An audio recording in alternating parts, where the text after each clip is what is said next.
Tetapi negara mana yang pada akhirnya akan memenangkan perang chip ini? Ternyata bukan.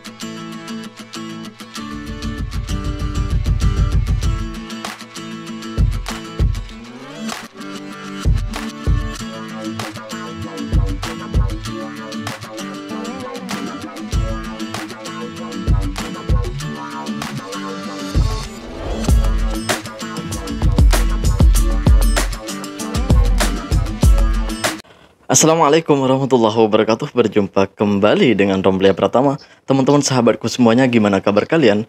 Mudah-mudahan kalian semuanya baik-baik saja beserta keluarganya di sana. Teman-teman sahabatku semuanya, buat kalian yang baru gabung, yang baru nonton video ini, silahkan di subscribe dulu, di like dan di komen guys. Buat teman-teman sahabatku yang udah ngedukung support channel ini, terima kasih. Mudah-mudahan kalian semuanya diberikan keberkahan umur, keberkahan rezeki, dimudahkan segala urusannya, baik urusan dunia maupun urusan akhirat. Amin ya rabbal alamin. Teman-teman sahabatku semuanya, ini gue ada video baru yang mengejutkan dunia.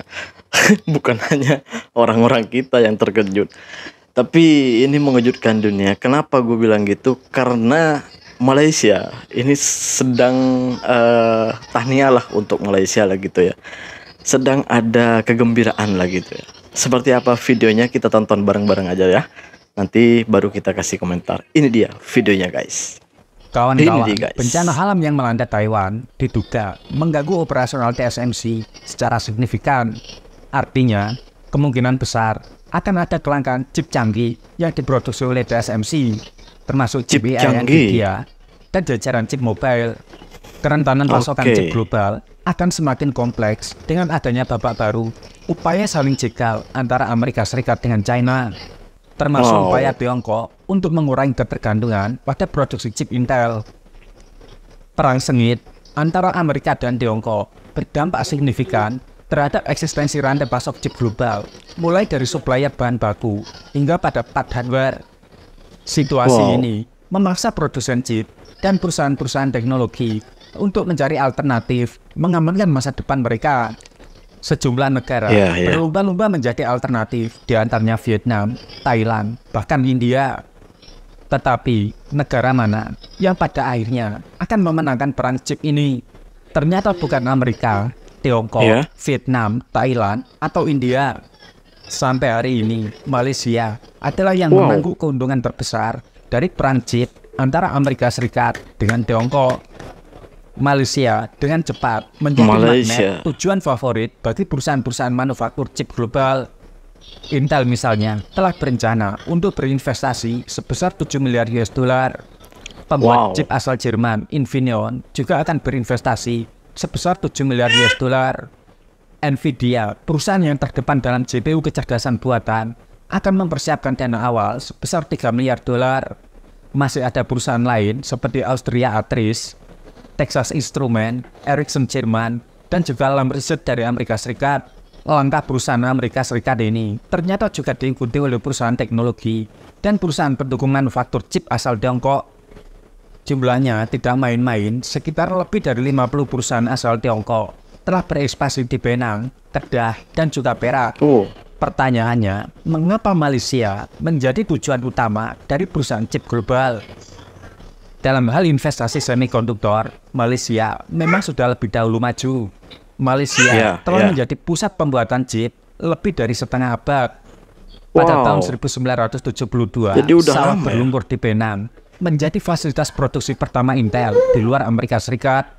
Terpikat oleh zona perdagangan bebas dan pelabuhan pelayaran yang sibuk di Selat Malaka, Intel, AMD, Renesas, KZ Internasional, dan beberapa perusahaan multinasional teknologi lain menjadi pionir lembah silikon di timur.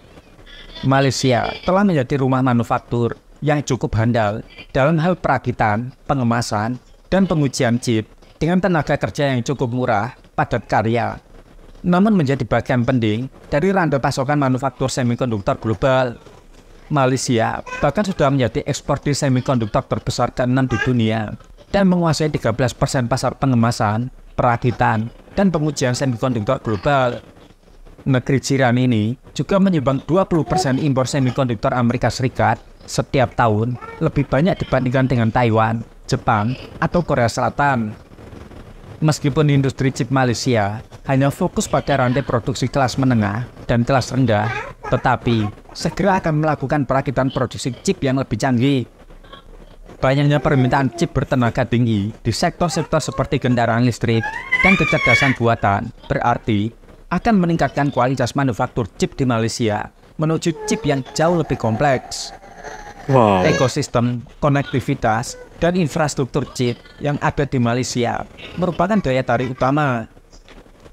Micron yang berbasis di Amerika Serikat meluncurkan fasilitas kedua untuk perakitan dan pengujian di Penang. Sementara Infineon, bekas anak perusahaan Jerman Siemens, akan menghabiskan dana hingga 5,4 miliar US dollar untuk melakukan ekspansi selama 5 tahun ke depan. Perusahaan ini sedang membangun lokasi produksi terbesar di dunia untuk chip silikon karbida yang banyak digunakan produsen kendaraan listrik. David Lacey, eksekutif MS Osram yang berbasis di Penang, mengatakan diversifikasi rantai pasokan sudah dimulai sejak 2 tahun yang lalu. Situasi ini ikut melahirkan banyaknya startup lokal. Upstart, salah satu dari sedikit perusahaan Malaysia yang berspesialisasi dalam desain sirkuit terpadu, yang pada tahun lalu mulai terdaftar di Bursa Saham Kuala Lumpur, menyatakan bahwa 10 tahun ke depan investasi akan mengalir lebih deras karena perang dagang antara Amerika Serikat dengan China. Menariknya, bukan hanya perusahaan Amerika Serikat yang berlomba membangun pabrik chip di Malaysia, berbagai perusahaan teknologi tinggi Korea, Jepang, dan Tiongkok juga mulai berekspansi ke Malaysia. Khusus untuk perusahaan Tiongkok, mereka berupaya menghindari sanksi Amerika Serikat agar tetap bisa bekerja sama dengan berbagai perusahaan Amerika. Setidaknya, ada 55 perusahaan Tiongkok daratan yang berbasis teknologi mulai mendirikan pabrik di Penang. Berbagai perusahaan China diberi pilihan yang cukup sulit, dilarang menyuplai atau bekerja sama dengan perusahaan teknologi Amerika Serikat jika masih memproduksi di Tiongkok. Temicon misalnya, perusahaan yang membuat suku cadang seperti rangka mesin untuk Lam Research dan Hybrid Material di Amerika Serikat, mulai membuka pabrik di Malaysia dan memburu talent tenaga kerja. Mereka berebut para engineer lokal dengan perusahaan-perusahaan lain. Malaysia juga berpeluang menjadi negara yang melahirkan manufaktur chip open source terbaru yang sangat prospek dan murah, yaitu RISC-V, pesaing utama ARM. Star5 Teknologi yang berbasis di Shanghai adalah pemimpin dalam RISC-V, sebuah teknologi sumber terbuka yang digunakan di Tiongkok yang bersaing dengan desainer chip asal Inggris ARM. Star5 sedang membangun fasilitas di Penang, namun beberapa anggota parlemen Amerika Serikat sudah ingin membatasi perusahaan-perusahaan Amerika Serikat untuk berkolaborasi dengan proyek RISC-V. Peluang besar ini bukan berarti tanpa hambatan. Malaysia mengalami kekurangan tenaga kerja teknik yang cukup parah. Industri semikonduktor membutuhkan puluhan ribu karyawan teknik yang masih belum mampu disuplai oleh kampus-kampus.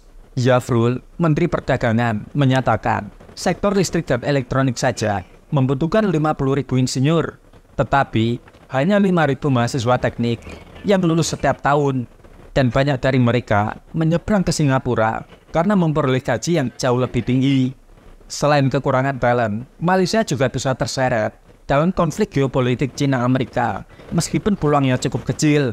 Jika Amerika Serikat terus memperluas kriteria sanksi mereka, misalnya dengan memasukkan produk dan peralatan yang dibuat oleh perusahaan Tiongkok yang ada di Malaysia ke dalam daftar terbatas, maka Malaysia mungkin akan melihat cerita yang berbeda. Artinya, masih ada tanda tanya mengenai apa lagi yang bisa dilakukan oleh Amerika Serikat. Tetapi, pembatasan lebih lanjut mungkin akan menjadi kontraproduktif, mengingat kehadiran signifikan perusahaan-perusahaan Amerika di Malaysia. Sambil waspada terhadap ancaman, Malaysia harus fokus secara agresif pada pertumbuhan investasi kelas atas atau akan kalah terhadap persaing regional. Vietnam dan India sedang membangun industri semikonduktor mereka sendiri, seringkali dengan insentif negara yang jauh lebih tinggi dan lebih banyak insinyur yang tersedia. Malaysia bisa menjadi hub teknologi penting yang menghubungkan relasi Amerika Serikat dan juga Tiongkok. Negara yang berbasis pada investasi teknologi tinggi akan memiliki posisi strategis secara ekonomi dan secara geopolitik. Namun, Malaysia juga memiliki sejumlah besar PR yang harus diselesaikan, yaitu menyediakan tenaga kerja terampil berkali-kali lipat yang mampu dihasilkan oleh seluruh universitas.